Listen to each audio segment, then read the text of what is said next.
amunisi, satu energi, bagaimana mendorong peran DPR itu untuk ke depan bisa lebih baik. Ya komitmen bagaimana melakukan tindak lanjut dari aspirasi itu. Ekonomi serba sulit ya. Saya punya data-data yang bisa dipertanggungjawabkan secara akademis. Pegadaian 2023-2024 itu naik omsetnya 27 atau 29. Ya direvisi total, revisi total. Anggaran kita ini kan Sumatera Utara, nanti boleh dikoreksi angkanya, tapi kan kurang lebih 14 T ya.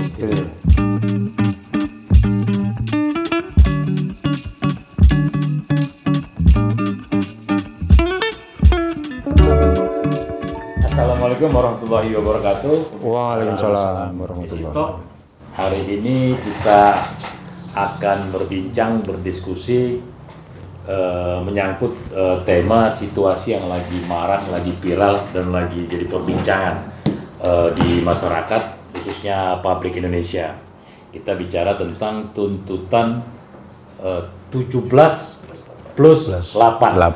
Ya, itu adalah tuntutan dari para pendemo dari masyarakat terhadap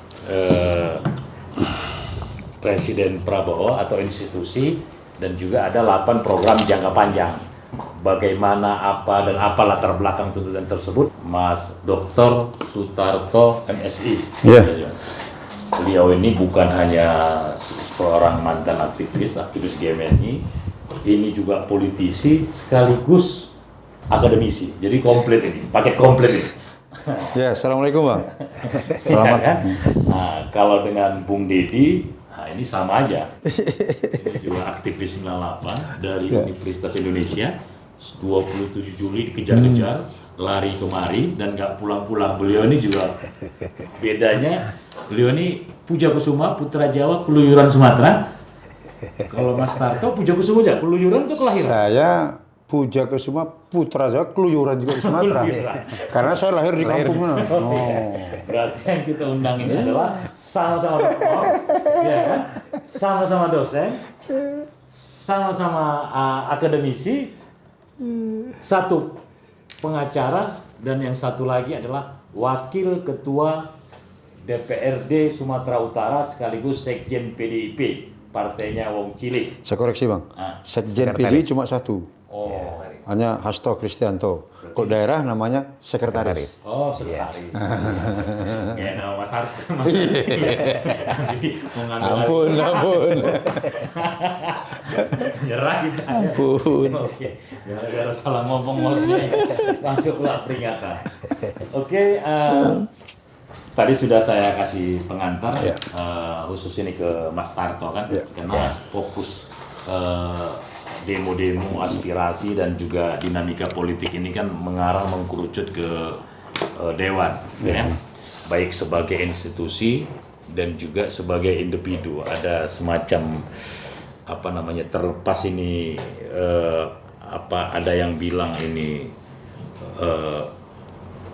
kristalisasi dari persoalan-persoalan ekonomi di masyarakat, sehingga ketika terjadi kerusuhan anarkis itulah ekspresi dari kritik mereka atau juga by design. Tetapi kalau Mas Tarto sebagai wakil ketua DPR Sumatera Utara dan juga anggota dewan sekaligus mantan aktivis, juga pernah turun ke jalan, juga pernah apa yang dilakukan oleh adik-adik, pernah juga Mas terlibat dalam menyuarakannya. Kira-kira bagaimana tanggapan Mas terhadap tuntutan masyarakat atau demonstran tersebut?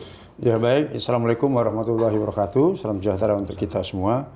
Bang Ijar, terima kasih nih untuk minum-minum sorenya. Apalagi saya sama dengan ini justru kita harus sebagai wujud keprihatinan kita, ini air putih ini malah membuat sehat. Betul. Mas Dedi ya, makasih banyak yang sudah lama kami ketemu. Mas Isyar dan Bang Isyar gini. Pertama kita menyadari bahwa sejak tanggal 25 sampai semalam ya, semalam itu saya masih nerima elemen-elemen masyarakat untuk menyampaikan aspirasinya ke DPR di Sumatera Utara. Nah, tentu yang pertama apa yang disampaikan oleh para adik-adik mahasiswa, kemudian para elemen dari masyarakat, kita hormati Ya, karena itu juga bagian dari penyampaian aspirasi yang itu tentu hak setiap individu. Nah, yang paling penting adalah di mana tetap berada dalam koridor itu. Ya. Nah, kita menghormati itu. Nah, juga tentu karena diarahkan juga sasaran tadi bilang ke lembaga legislatif. Iya. Nah, di DPRD Sumut ini kan ada dua yang disampaikan. Yang pertama ada isu-isu nasional, yang kedua ada isu-isu daerah lokal kan itu. Namun demikian sebelum saya ke sana, Bang Isyar, tentu kita menyampaikan duka yang mendalam dulu kepada Afan Kurniawan dan ada 9 lagi korban yang kemarin. Tentu duka yang mendalam untuk itu. Nah, sebagai pimpinan DPR tentu kita menyampaikan penghormatan dan mohon maaf barangkali ya, ada beberapa hal kekurangan-kekurangan kita dalam menjalankan fungsi dan peran dari DPR itu. Nah, oleh karena itu apa yang menjadi aspirasi, harapan itu menjadi satu amunisi, satu energi bagaimana mendorong peran DPR itu untuk ke depan bisa lebih baik. Jadi paling tidak ini juga bagian dari sebuah otokritik ya, otokritik bagi anggota DPRD Sumatera Utara, saya khususkan itu. Betul. Ya. Supaya bisa ke depan juga bisa lebih optimal dalam menyuarakan dan memperjuangkan aspirasi rakyat di Sumatera Utara. Nah, dari beberapa elemen yang sudah kita terima, tadi saya sampaikan ada 2 klasifikasi. Aspirasi dan harapan-harapan yang itu menjadi kewenangan pusat, itu kita sampaikan ke pusat, kita teruskan ke pusat dan perjuangan ke pusat. Tapi aspirasi-aspirasi yang sifatnya permasalahan-permasalahan lokal, tentu itu juga menjadi perhatian penyikapan dari DPRD Sumut. Nah, teman-teman dari para aktivis kan juga ada yang dari buruh, ada dari teman-teman ojol, ada dari perempuan, ada dari kalangan petani, dan juga dari kalangan mahasiswa. Itu alhamdulillah kemarin kami baru menerima juga dari aliansi mahasiswa Sumatera Utara, Masyarakat Bersatu Sumatera Utara, kelompok Cipayung Plus bersama BEM. Nah, kemudian kita baru juga menerima beberapa elemen-elemen yang memang muaranya tadi itu, aspirasi itu bagaimana mengkritisi peran legislatif kan itu. Nah, kita dari pimpinan dan juga sudah melakukan rapat konsultasi dengan seluruh anggota pimpinan fraksi untuk paling tidak mendengar, menyikapi, menindaklanjuti item-item atau hal-hal secara substansi mana yang bisa menjadi kewenangan kita tindak lanjuti, mana yang menjadi kewenangan pusat tentu kita bisa teruskan. Ya. Ya, itu dia. Dari yang Mas Tarto jelaskan, saya Mas Tarto lah ya. Ya. Kan lebih apa aja? Jo itu. Iya. Puja Kesuma. Putra saya keluyuran di Sumatera. Yang terkait isu-isu lokal itu apa saja yang menjadi bahan tuntutan dari masyarakat? Kemudian yang menjadi isu-isu di tingkat nasional yang dia sesuai dengan isu lokal itu apa? Contoh misalnya, kemarin saya baca di media itu ternyata kemarin itu kan pemicu daripada aksi demonstrasi mahasiswa yang masif itu kan menyangkut tunjangan rumah. Nah, saya baca di media, saya dengar di tingkat Sumatera Utara juga ada tunjangan rumah itu ya, walaupun ada pergubnya yang mengatur itu, Permendagri ya. Ya, kalau misalnya gubernur atau DPR tidak bisa punya rumah, maka punya kewenangan untuk dikasih tunjangan rumah. Terkait dengan isu itu, apakah DPRD akan menyesuaikan dengan kebijakan pusat, artinya akan direvisi ulang, baik itu menyangkut jumlah atau sampai ekstrim diadakan gitu. Kira-kira itu sempat dibahas nggak? Terima kasih Bang Ikhtiar ya. Sumatera Utara pada saat Pak Presiden menyampaikan bahwa ada efisiensi, Sumatera Utara, DPRD Sumatera Utara itu justru sudah moratorium terhadap anggaran khususnya kunjungan luar negeri. Kita itu sudah di 2025 ini nggak ada. Berarti ya mahal ini ya, selalu Ya. di depan ya. Ya kita justru sudah efisien, salah satu efisien itu. Nah, terkait dengan aspirasi yang berkembang tadi sebagai sebuah dinamika, ya, karena dihadapkan dengan dinamika kehidupan masyarakat. Secara prinsip kami punya komitmen untuk itu. Ya, komitmen bagaimana melakukan tindak lanjut dari aspirasi itu. Nah, persoalan bagaimana nanti tentu ini kan ada sebuah proses dan mekanisme. Ada regulasi yang memang mengatur itu. Tinggal tentu kita juga punya otokritik. Ya, otokritik bahwa ada hal-hal yang memang harus dilakukan evaluasi. Ada hal-hal dalam arti bagian-bagian memang itu justru mendorong bagaimana DPRD itu bisa menjalankan legislatif, menjalankan fungsinya. Nah, apakah nanti fungsi dalam arti bagaimana budgetingnya, bagaimana menyusun anggaran ke depan, kemudian bagaimana peran legislasinya, bagaimana melahirkan peraturan-peraturan daerah yang menjadi pedoman bagi kita, dan bagaimana juga peningkatan optimalisasi dari peningkatan pengawasan. Tapi secara substansi, Bang Ikhtiar ya, tadi kita udah rapat konsultasi dengan seluruh pimpinan fraksi bahwa kita memang punya komitmen bagaimana bisa meningkatkan kualitas pelayanan itu. Ya. Tentu ini kan berarti kami harus mendengar, memperjuangkan, dan tentu menindaklanjuti sesuai dengan peran dan fungsi dari legislatif. Artinya tuntutan-tuntutan atau aspirasi yang menyangkut misalnya tunjangan atau efisiensi itu akan ada penyesuaian, udah ada jadwalnya. Ya, artinya itu sudah ada satu komitmen bersama.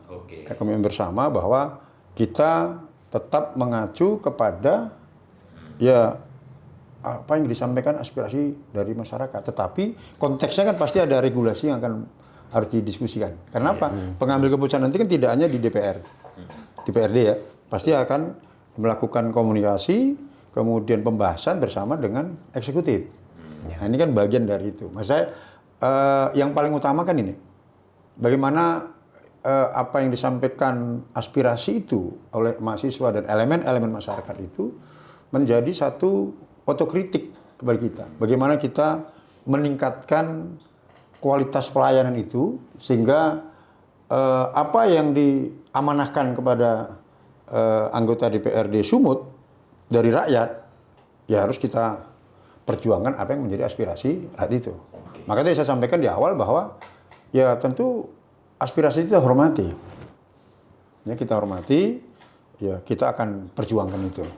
Nah, kita tanya lu pemain lama lu. Ini begitu dia lihat ada gerakan-gerakan yang masif sampai demonstrasi terlepas anarkismenya, teringat masa lalu nih. Karena dulu pelakunya nih, dalangnya. Kalau sama-sama dalang gitu. Iya, sama-sama ya.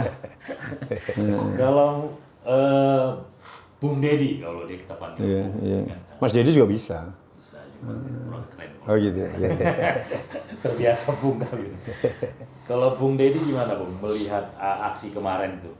Latar belakang yang menyebabkan terjadi aksi demonstrasi yang memicu hampir ricu dan anarkisme itu sebenarnya sebagai seorang aktivis, sebagai seorang juga pengamat hukum dan juga sekaligus politisi. Bung, bukan politisi, pengamat politik aja, bukan politisi. Politisi beliau. Oh, iya. Pengamat politik ya, artinya mengamati aja. Itu kan mengamati dari jauh ya kan. Apa yang menjadi latar belakang dan pemicu, urgensinya, esensinya sebenarnya aksi ini apa ini menurut Bung? Iya, sebenarnya kan gini Bung, kalau mau mengawali dari situ, kan isu yang sering didiskusikan itu kan ini aksinya organik, otentik, atau aksi yang ditunggangi, gitu kan selalu itu kan. Jadi kalau menurut saya pikir itu otentik atau aksi yang ditunggangi, gitu by kan. Design. Atau by design lah istilahnya gitu. Saya kira kalau diskusi itu bisa disisihkan dulu lah Bung, bisa dipinggirkan dulu ya. Karena substansi persoalannya kan soal siapapun yang menunggangi, andai kata pun ada benar ada yang menunggangi, itu berarti penunggangnya cukup jeli gitu kan, karena melihat keresahan yang ada di tengah masyarakat kan. Ekonomi serba sulit ya. Saya punya data-data yang bisa dipertanggungjawabkan secara akademis. Pengangguran makin banyak gitu kan, bahkan kemarin BPS melaporkan 2024 ke 2025 itu 32% ya. PHK itu naik. Padahal tahun sebelumnya itu sekitar 20% itu ya. Itu kan naik. Tabungan masyarakat kita juga turun. Laporan LPS itu kan dari 2019 sampai 2024 itu lebih 50% itu Mas, turun. Jadi tabungan rata masyarakat, itu ya laporan LPS resmi nih Bung, itu kita 1 juta per orang. Tapi 2024 itu menjadi 1,4 juta per orang, itu kan 50% lebih. Turun itu kan. Pegadaian 2023-2024 itu naik omsetnya 27 atau 29%. Naik. 2020, ya banyak masyarakat yang menggadaikan barangnya kan, menggadaikan barangnya karena untuk memenuhi kebutuhan sehari-hari. 2024, 2025 itu naiknya malah lebih tinggi, 31%. Banyaklah indikator-indikator seperti itu yang menjadi penyebab keresahan di tengah masyarakat. Maka kalau ada yang menunggangi, di mana-mana selalu ada penunggang, ya Mas ya. Ya semua ada penunggang. Jangankan gejolak di tengah masyarakat, event-event gawean saja banyak penunggang gitu kan. Dulu zaman kami kos gitu kan, ada penunggang gelap. Kalau misalnya ada pesta, kita pakai baju rati untuk perbaikan gizi gitu kan, padahal nggak diundang ikut makan di situ gitu kan. Atau misalnya itu juga tidak, bukan penunggang, penumpang ya. Dan itu tidak spesifik di Indonesia, di mana-mana juga. Di Jerman itu dulu ada gerakan pemerhati lingkungan yang ditunggangi juga oleh kepentingan politik, tapi kan justru jadi partai itu.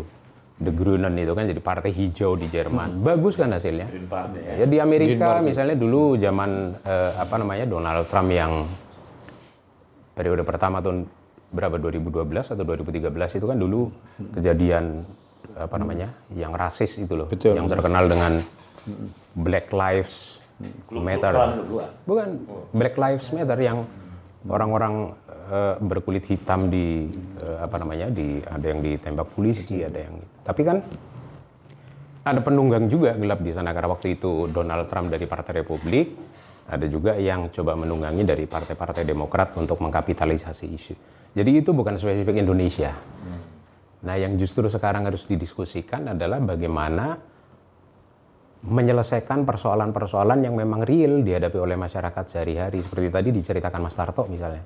Itu kan aspirasi masyarakat yang memang sangat layak ditampung dan sangat layak untuk ditindaklanjuti, supaya jangan nanti aspirasi yang berangkat dari keresahan masyarakat itu ditunggangi oleh kepentingan-kepentingan lain begitu kan, yang akhirnya ya demonya menjadi tidak terkendali.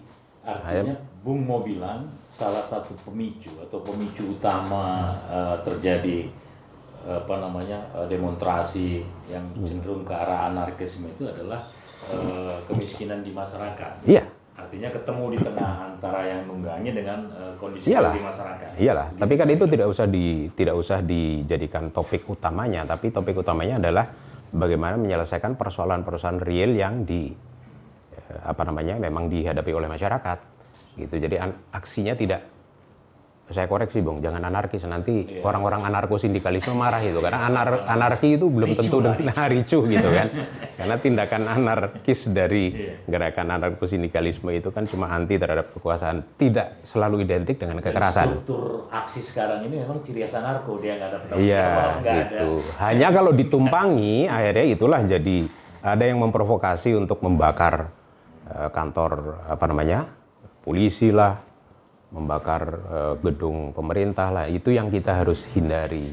Kalau dari aspek tuntutannya sendiri gimana? Yang 17 plus 8 itu. Jangka pendek, 8 jangka panjang. Dari sisi menurut Bung, apakah tuntutannya realistis ya? Artinya bisa dieksekusi oleh pemerintah? Apakah ini hanya sebatas idealisme aja? Beberapa program tuntutan itu yang sebenarnya nggak bisa dieksekusi dalam konteks sekarang ini gitu loh. mungkin ketika 20 tahun ke depan misalnya 17 plus 8 ini, Bung gimana melihat tuntutan ini? Kalau kita cermati satu-satu ya, terlepas dari bahwa itu merupakan kompilasi dari berbagai aspirasi dari, kan banyak dari organisasi massa, dari organisasi semacam LSM gitu kan, itu kan kompilasi dari beberapa tuntutan yang sudah tertuang dalam statement itu ya. Nah, itu dari influencer. Lalu itu coba dikapitalisasi oleh para influencer muda gitu kan, Jerome Pauline dan kawan-kawan. Kalau kita lihat yang 17 itu kan jangka pendek ya. Yang 8 itu jangka panjang, itu kan normatif dan itu tuntutan yang realistis, Bung. Padahal itu banyak juga yang merupakan tuntutan yang diinspirasi dulu pada masa reformasi 97-98 kan. Normatif saja. Justru kalau kritik saya terhadap tuntutan itu, kalau Bung cermati ya, dari yang 17 itu dan tuntutan jangka panjang yang 8 itu ya. Itu kan misalnya TNI kembali ke barak, lalu direvisi kebijakan pajak dan seterusnya gitu kan. Bagi saya justru kurang tajam 17 plus 8 itu. Karena menurut saya yang paling tajam itu tuntutan terakhir di poin 8 yang jangka panjang itu. Revisi soal Undang-Undang Cipta Kerja. Karena itu bagi saya, iya itu lebih ideologis. Karena sebenarnya kalau kemarin kalau kita mengikuti pidato kenegaraannya Prabowo itu kan, Prabowo itu seingat saya 3 atau 4 kali itu menyitir pasal 33 Undang-Undang Dasar 45. Gitu kan. Itu kan sangat relevan dengan tuntutan terakhir yang ke-8 itu, tuntutan ke-8 dari 17 plus 8 itu kan. Revisi Undang-Undang Cipta Kerja, karena itu sangat liberal, Bung. Sangat liberal dan itu juga berpotensi melumpuhkan pelaku-pelaku usaha kecil atau UMKM yang sebenarnya dari dulu menjadi soko guru gitu kan. Krisis ekonomi 97-98 itu kan yang bisa bertahan UMKM. Betul. Gitu, dan itu yang sebenarnya harus diberdayakan. Gitu. Lalu liberalisasi yang kedua juga itu kan melumpuhkan partisipasi daerah, karena banyak akhirnya program-program yang sebenarnya bisa dilaksanakan di daerah akhirnya ditarik ke pusat, jadi sudah tidak ada desentralisasi lagi kan. Artinya Bung mau bilang dari 17 tuntutan itu lebih fokus ke perbaikan institusi dan standar lah, normatif program gitu jangka kan. panjang itu justru di poin harusnya dipertajam. Cipta Kerja itu harusnya dicabut. Dipertajam. Misalnya terkait dengan kembali ke pasal 33 Undang-Undang Dasar 45 kan, cabang-cabang produksi yang menyangkut hajat hidup orang banyak dikuasai oleh negara. Nah, sekarang persoalannya kan yang sudah dikuasai ini tidak terdistribusi secara merata. Itu kan persoalan mendasar. Bagi saya sebenarnya yang paling tajam adalah poin ke-8 dari tuntutan yang 8 itu. Harusnya, kalau usul saya, harusnya itu lebih dielaborasi untuk jangka pendek maupun jangka panjang. Konkretnya Bung mengusulkan dicabut Undang-Undang Cipta Kerja. Karena ya direvisi total, revisi total. Karena memang kalau dari berbagai pidato Prabowo itu kan orientasi ekonominya kan koperasi. Iya. Kan iya. Iya. Nah, iya. Justru makanya dia buat banyak hampir 8.000 koperasi atau apa dan semuanya dalam rangka mengakomodir konsep ekonomi ke depan itu berbasis Undang-Undang Cipta Kerja ini sejatinya ini berlawanan secara substansi maupun prakteknya kira-kira gitu. Betul. Oleh karenanya usulan saya poin ke-8 dari tuntutan 8 jangka panjang itu yang seharusnya lebih dielaborasi. Itu. Biar lebih enak. Bung bawa 34 orang nanti ditampung sama Mas Tarto. Dia pernah jalan bisa. Nah, tadi menarik itu Mas yang kata Mas Dedi. Problem utama masyarakat kita ini kan akhirnya muncul dalam bentuk ekspresi demonstrasi itu kan ada persoalan ekonomi. Persoalan ekonomi tadi digambarkan secara real, ada PHK apalagi Jarum. Jarum juga udah ada PHK. Gudang garam terakhir kemarin. Terus kemudian penggalian juga menanjak tajam itu artinya mulai banyak orang yang menggadaikan karena ketiadaan. Kalau dulu orang gadaikan kereta untuk beli TV kan sekarang kan gadaikan kereta untuk makan udah sampai sebatas itu. Nah, ada tawaran dari kalau persoalan ekonomi, kemiskinan, keresahan ini tidak dijawab dalam bentuk program-program pemerintah, ini solusi-solusi yang dibawa oleh negara dalam arti istana atau juga tingkat gubernur lokal Sumatera Utara ini karitatif sih pokoknya ya. Ini hanya sesaat gitu loh. Dari Sumatera Utara sendiri ada sempat terbicarakan nggak ini bagaimana dalam konteks tupoksinya DPR ya, pengawasan, kemudian legislasi, terus kemudian budgeting, anggaran. Budgeting. Nah ini ada nggak fokus bagaimana mengintervensi sehingga dinamika ekonomi lepas dari efisiensi yang terjadi ya. Dan aku lihat juga dampak dari peristiwa ini di tingkat pusat juga sudah mulai ada bergulir dana bantuan daerah ke bawah. Sudah mulai ada proyek-proyek apa di tingkat Sumatera Utara ini dalam konteks 3 tadi, dalam rangka menyelesaikan ini tadi. Bang Iqyar, Mas Dedi ya. Saya hanya ingin mengingat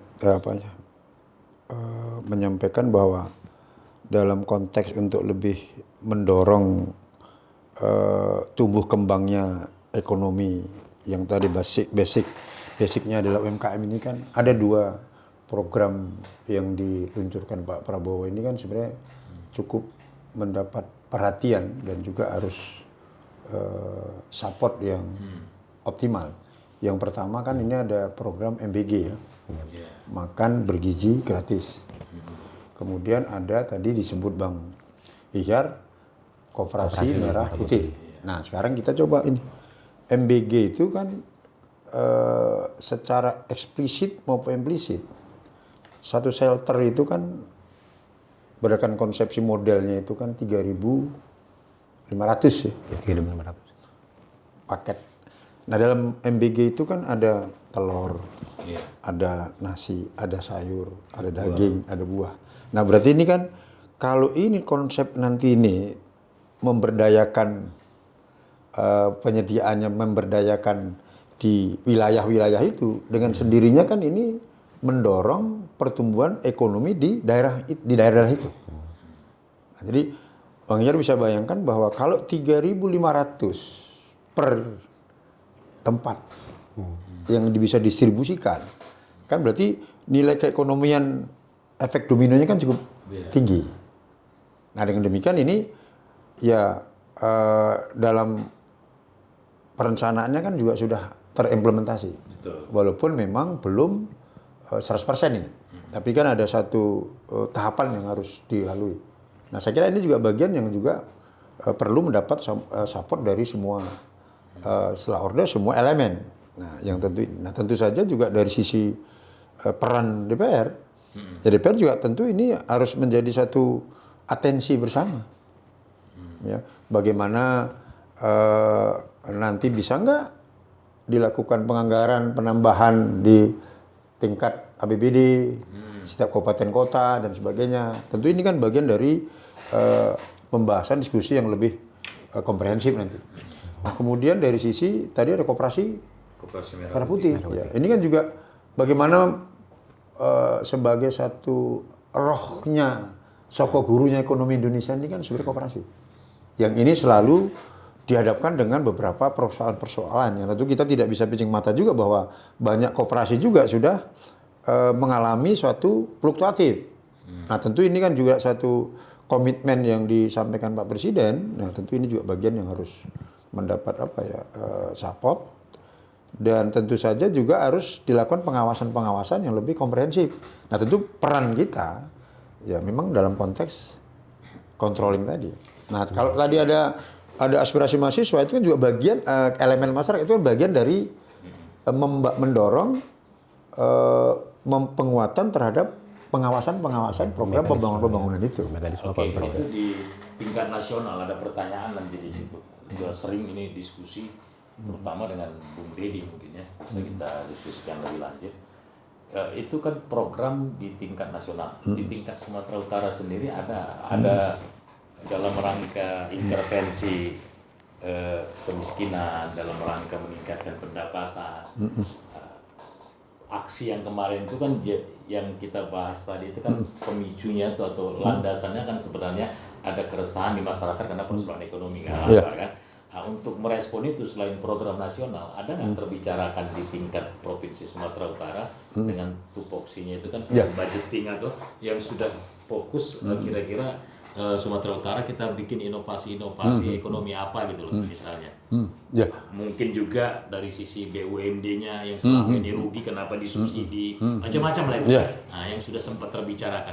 Ya ini gini Bang ya, postur anggaran kita ini kan Sumatera Utara nanti boleh dikoreksi angkanya, tapi kan kurang lebih 14 triliun. Nah, tentu tugas DPR kan juga bersama dengan eksekutif, ya, bagaimana memastikan postur anggaran tadi berjalan juga terencanakan, terimplementasi dengan perencanaan.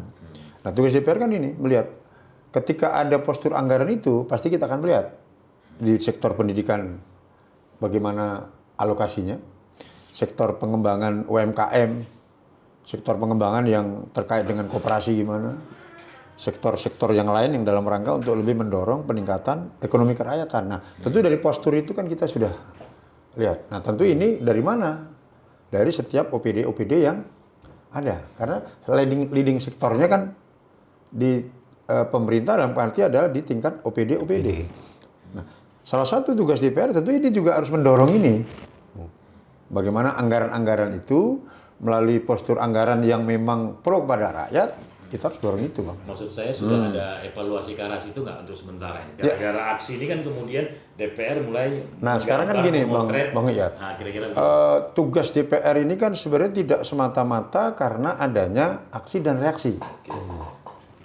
Tapi aksi ini kan paling tidak ya tadi saya sampaikan otokritik. Betul. Tapi tugas-tugas ini kan sebenarnya sudah berjalan ini. Ya, selama ini kan juga diskusi pembahasan kan menyangkut ini. Ya, bagaimana anggaran ini bisa lebih meningkat, PAD Sumatera Utara bisa lebih baik ke depan. Kemudian dana transfer daerah dari pusat juga bisa dilakukan sesuai dengan sasaran, sesuai dengan sektor ekonomi yang memang dibutuhkan oleh masyarakat. Tentu ini kan juga menjadi catatan penting dari seluruh kawan-kawan dari anggota DPR di Sumatera Utara. Kan itu. Ada yang menarik tadi, Bu. Ya, jawaban dari Mas Tarto. Yang pertama program MBG, makan bergizi gratis. Program ini kalau misalnya berjalan, ini ada dampak ekonominya. Kalau pelaksana sekaligus bahan-bahan lokal itu yang menjadi bahan baku makan bergizi gratis itu kan, dari aspek telur atau apanya satu. Yang kedua dari aspek koperasi. Koperasi ini kan menjadi salah satu program prioritas, program andalan Prabowo. Secara ideologi ini memang dia sepakat. Ya kalau kita bicara di Pararab Indonesia bukunya itu bahwasanya soko guru ekonomi Indonesia ini adalah koperasi, dan itu juga sudah berbagai rejim kan, Bung Karno apa dan semuanya. Tapi sampai sekarang kan koperasi itu tidak pernah menjadi salah satu alternatif ekonomi yang hidup, yang bisa seperti yang idealkan di yang kita baca teori-teorinya gitu loh. Apakah karena ini persoalan pelaksanaan koperasinya yang salah, atau sistem koperasinya memang ini tidak mampu menjawab tuntutan zaman, seperti yang kata tadi teringat yang kata Mas Tarto, ini kan fluktuatif ini. Dan ada 8.000, jangan sempat juga 8.000 koperasi ini jadi beban anggaran negara.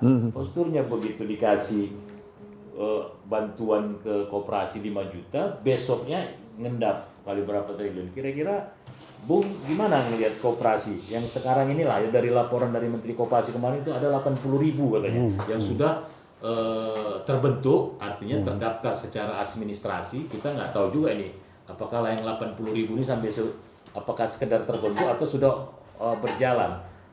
Itu yang pertama. Kemudian yang kedua, apakah koperasinya ini simpan pinjam atau kapital ini? Gimana kira-kira menurut Bung? Masukan Bung tentang koperasi ini? Ya, tadi ada dua hal Bung yang Bung tanyakan soal MBG sama koperasi. Nah tentu ini kan program baru ya, MBG program baru. Lalu koperasi merah putih juga baru begitu kan. Tentu banyak kekurangan lah ini sebagai sesuatu yang baru. Seperti misalnya MBG harus, ya kalau masukan saya sih kan itu harus ada skala prioritas kan di daerah yang mana memerlukan. Lalu juga harus dirapikan dalam arti bagaimana itu bisa mengagregasi UMKM terutama UMK ya, yang mikro dan kecil itu harus dioptimalkan supaya terlibat secara aktif menjadi rantai pasok dari program itu, gitu kan? Karena saya melakukan riset dan empiris risetnya Mas. Saya wawancara pelakunya, begitu kan? Banyak juga di daerah-daerah tertentu yang melaksanakan itu. Ya instansi-instansi pemerintah seperti Koramil, Kodim, karena mereka yang punya space luas, lalu bisa mengerahkan pegawai, karena itu kan ya semacam dapur umum lah begitu kan. Ini kan harus dievaluasi. Artinya evaluasinya bagaimana supaya program ini bisa mengagregasi pelaku-pelaku mikro dan kecil, terutama usaha mikro dan kecil. Itu ya, itu harus terus dievaluasi dan saya kira itulah salah satu fungsi DPRD. Dewan juga, DPRD betul kan, untuk mengawal itu. Nah, lalu kalau koperasi itu juga oke, ini program yang baru untuk Merah Putih ya, Koperasi Merah Putih. Bahkan di Langkat itu sejauh informasi yang saya dapat Mas, itu sudah hampir semua apa namanya kecamatan tuh sudah terbentuk. Kecamatan terbentuk ya kan perlu dievaluasi juga. Koperasi kan idenya dulu, kalau Bapak Koperasi kita dulu Muhammad Hatta itu kan idenya membentuk sebuah unit usaha yang memang dari oleh untuk rakyat untuk melawan perekonomian yang eksploitatif. Ini kan tugas utamanya sekarang. Sekarang apakah perekonomian kita eksploitatif? Iya, kalau menurut saya gitu kan. Nah sekarang tinggal bagaimana menempatkan Koperasi Merah Putih ini untuk melawan perekonomian yang eksploitatif. Gitu. Kenapa eksploitatif? Karena kembali ke pasal 33 Undang-Undang Dasar 45 tadi Bung. Cabang-cabang produksi yang menyangkut hajat hidup orang banyak ternyata belum sepenuhnya dikuasai oleh negara, dikuasai oleh segelintir orang, malah kadang-kadang swasta. Iya, saya punya data resmi itu Bung, misalnya contohnya lah perusahaan-perusahaan ekstraktif, kalau tambang itu luar biasa lah, perkebunan saja misalnya, itu luasan perkebunan pemerintah itu 500.000 hektar sekian gitu kan. Tapi swasta itu 8 juta hektar sekian. Jadi bayangkan itu 16 kali lipat lebih besar kan. Ini yang menguasai swasta bukan negara. Nah itu kan harus dikoreksi. Nah koperasi itu harus menjadi model perlawanan ekonomi yang eksploitatif seperti itu. Itu kelemahan pertama. Kelemahan kedua juga Koperasi Merah Putih juga yang saya tahu, karena kebetulan saya juga pendamping BUMDes di Sumatera Utara, itu belum ada model bisnisnya. Model bisnis dari ini harus dievaluasi dan mungkin nanti tugas DPR dalam hal ini DPRD Sumatera Utara untuk coba mengevaluasi itu. Model bisnis itu sebenarnya sangat terkenal itu dari teori Osterwalder dan Pinyer itu kan. Sederhananya misalnya, pertama, apa keunggulan produk yang mau disiapkan? Gitu kan. Lalu segmen market pasar seperti apa yang mau disasar, gitu kan, emak-emak atau kalangan Gen Z misalnya begitu kan. Nah lalu yang ketiga ini yang utama-utama saja ya, bagaimana channelingnya, bagaimana menyampaikan produk yang menjadi unggulan ini kepada masyarakat. Channelingnya itu apakah model offline misalnya atau online lewat platform online misalnya begitu. Ini belum ada modelnya.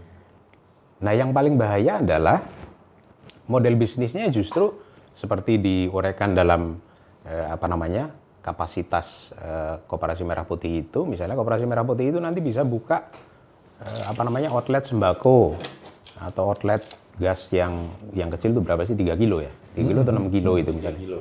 Ini kan berpotensi justru membunuh UMKM khususnya UMK yang ada di sekitarnya yang sudah existing. Yang sudah, kalau misalnya Koperasi Merah Putih nanti membuka warung sembako, tutuplah nanti sembako yang selama ini sudah jalan. Nah ini kan harus dievaluasi. Harusnya Koperasi Merah Putih kalau bisa dia di tingkat lokal atau sektoral penduduk setempat dan memang unit usahanya ada, produknya ada, channelnya ada, jangan dibuat dari luar lalu dia yang di selama ini terjadi Koperasi Merah Putih yang Bung lihat, yang Bung riset itu seperti apa? Belum ada. Artinya model-model yang 80.000 itu seperti ya, apa? artinya konsep bahwa itu untuk melawan ekonomi atau sistem ekonomi yang eksploitatif itu belum ada. Lalu model bisnisnya belum ada juga. Model bisnisnya yang seperti tadi saya uraikan. Apa aja nih sebenarnya? 80.000 koperasi merah putih ini masih terdaftar aja gitu bikin Gini, konkretnya Apa begini. aja? Kalau kondisi empiris di lapangan, bahkan pengurus-pengurus koperasi merah putih itu banyak yang diambil dari pengurus-pengurus BUMDes yang sudah hidup gitu kan. Jadi tidak ada visi yang jelas terhadap bangunan seperti apa ini yang mau dibentuk dari koperasi merah Cuma putih. struktur aja lah ini ya. Strukturnya. Tapi kan Struktur dan strukturnya ada. terdaftar ya. Strukturnya ada pun kalau model bisnisnya nggak ada, nggak akan jalan. Itu nggak akan jalan. Oke, Ibu. Itu detailnya nanti lah. Tapi Iya. yang jelas tadi kan kita fokus ke tuntutan Iya. masyarakat yang 17 plus jangka panjang dan plus 8 jangka panjangnya kan. Iya, iya. Kita kembali ke Mas Tarto lah. Ini kan protes atau kritik masyarakat ini hal yang lumrah dan natural dan sunatullah lah. Setiap ada hal-hal yang kurang dalam tanda petik pasti ada masukan, kritikan atau respon dari masyarakat. Dan ketika pemerintah misalnya bisa mengambil hikmah lah kalau bahasa agamanya ya kan untuk perbaikin ke depan, ini justru bisa menjadi amunisi baru, kekuatan baru. Kita kembali nih ke Mas Tarto selaku anggota dewan, juga seorang. Menariknya Mas Tarto ini bukan hanya anggota dewan, politisi, tapi juga akademisi. Ya. Menurut Mas Tarto, kira-kira apalah himbauan ke masyarakat, ke demonstran, ke publik, sekaligus juga himbauan ke tokoh-tokoh masyarakat dan ke anggota dewan, ke rekan-rekan. Bagaimana kita ke depan ini, khususnya di tingkat nasional dan juga di tingkat Sumatera Utara, agar situasi kondusif, ekonomi membaik, dan kita bisa mencapai target Indonesia Emas 2045. Bukan 2045 Hijriah Mas ya. Ini 2045 Masehi maksudnya. Ya, Bang Iqyar ini. Tadi kan Mas Dedi udah menyinggung dari semua program-program pemerintah itu tentu kita akan mengambil bagaimana perencanaan sesuai dengan pelaksanaan kita, penguatan, pengawasan kan itu. Nah, kemudian dari sisi aspirasi teman-teman tadi yang sudah masuk, tadi kita sudah mempunyai komitmen bahwa ini akan tindak lanjutnya nanti di mana. Kan kemarin juga ada beberapa masukan baik dari masalah ojol, masalah TPPO, masalah lingkungan, masalah pendidikan dan sebagainya. Nah, di DPRD kan ada komisi-komisi yang bidangin itu. Nah, ini tadi kita punya komitmen nanti akan dibahas ya masukan-masukan itu dalam komisi-komisi masing-masing sesuai dengan tupoksinya melalui RDP. Nah, setelah itu tentu akan ada tindak lanjut.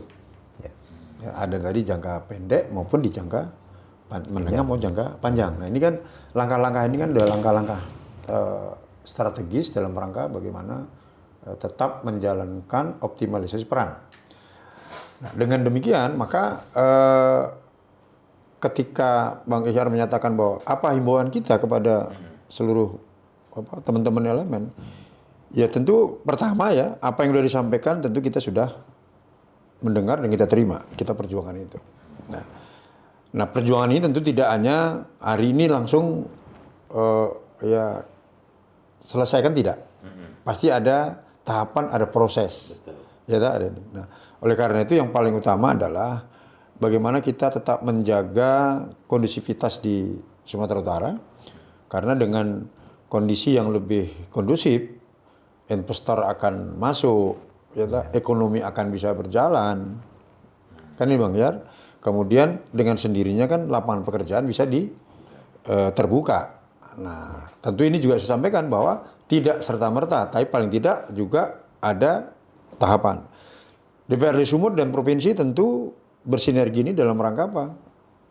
Regulasi-regulasi juga harus baik dari regulasi pusat sampai ke daerah, bagaimana bisa paling tidak memberi ruang-ruang, ya, kemudahan-kemudahan sehingga kepastian-kepastian hukum ya, kepada investor dalam rangka untuk bisa mendongkrak pertumbuhan ekonomi di Sumatera Utara. Tentu ini kaitannya apa? Paling tidak kita juga bisa mengatasi apa yang menjadi keresahan-keresahan dari publik. Nah ini kan yang paling utama saya kira itu, dan kami yakin bahwa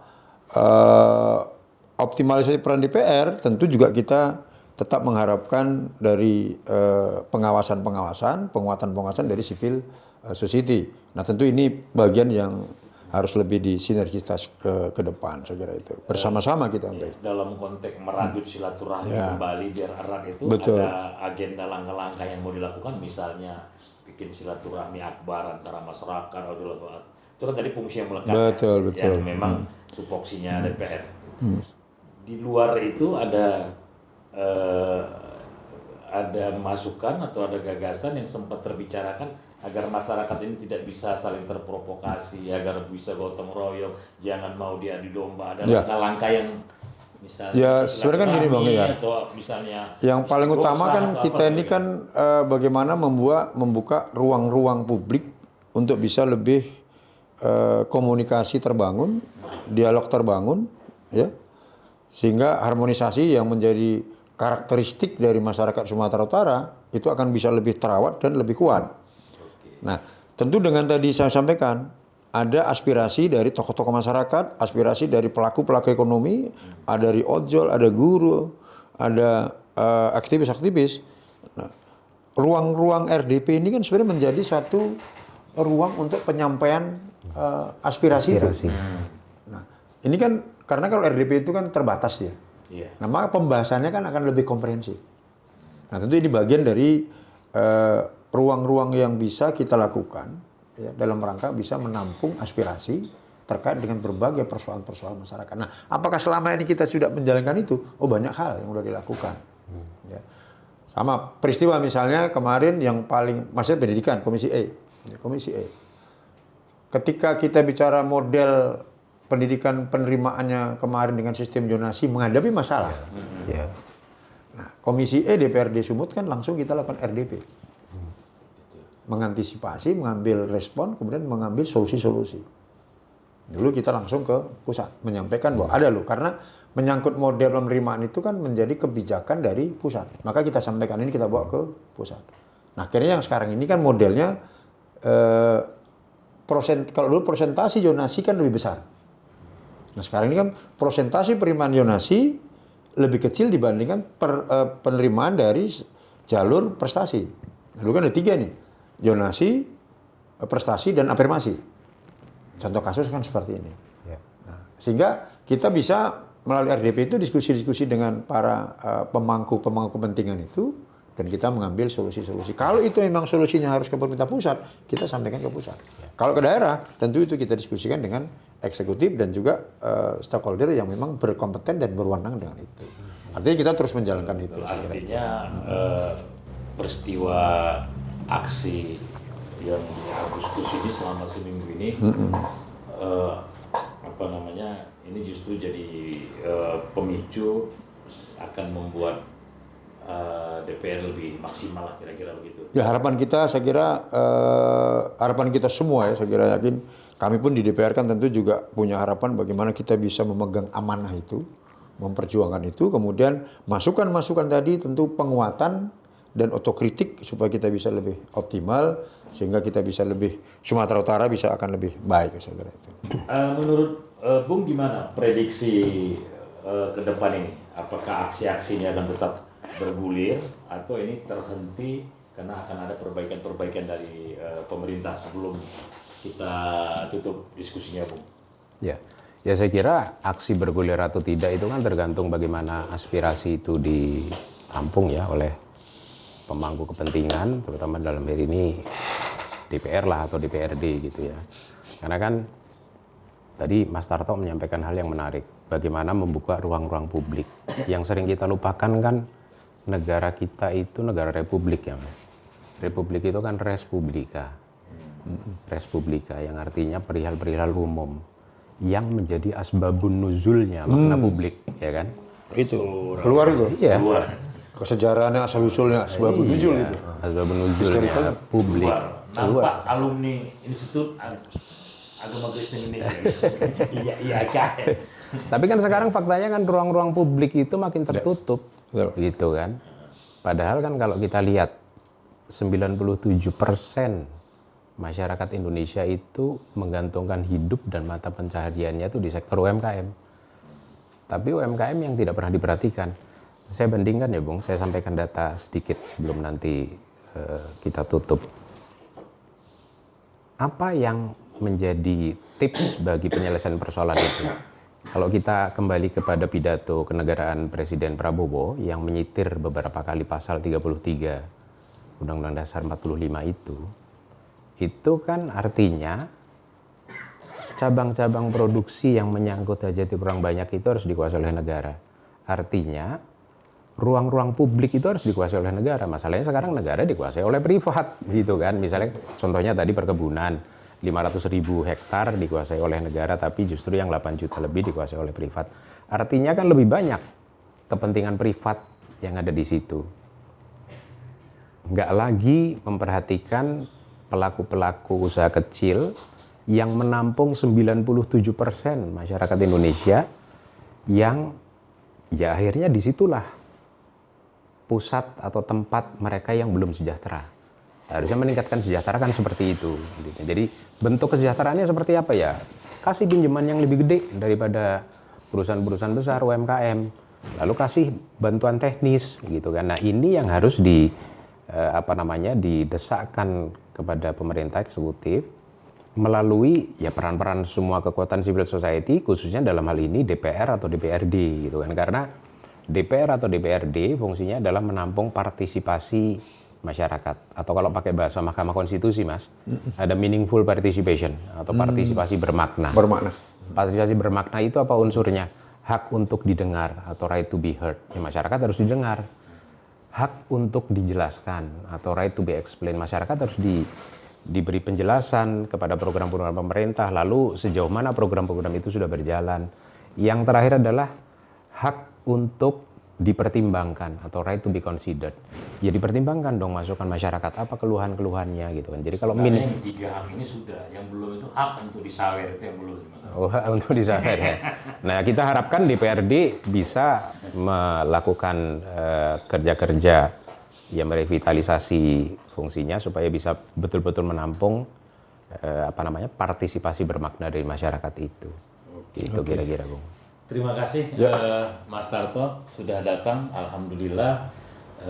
Jadi masyarakat bisa mendengar langsung dari anggota Dewan bagaimana respon, sikap, dan solusi yang sudah diambil, aksi-aksi dari masyarakat selama ini, dari Wakil Ketua DPR RI, DPRD Sumut. DPRD Sumut. Ya, ini tersebut dari RI. Bahaya.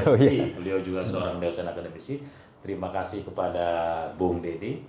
Beliau ini seorang aktivis juga, dan ternyata ketika anggota dewan ketemu aktivis itu bisa santai sebenarnya, nggak perlu pakai putra-putra anarkis, asal forum dan ruangnya terfasilitasi. Ya, terima kasih. Terima kasih kepada pemirsa. Akhirul kalam, wallahul muwaffiq ila aqwamit thoriq. Assalamualaikum warahmatullahi wabarakatuh. Waalaikumsalam warahmatullahi wabarakatuh.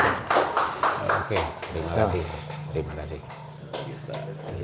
Kalau Bang Ikhtiar udah nyantai-nyantai aja gitu.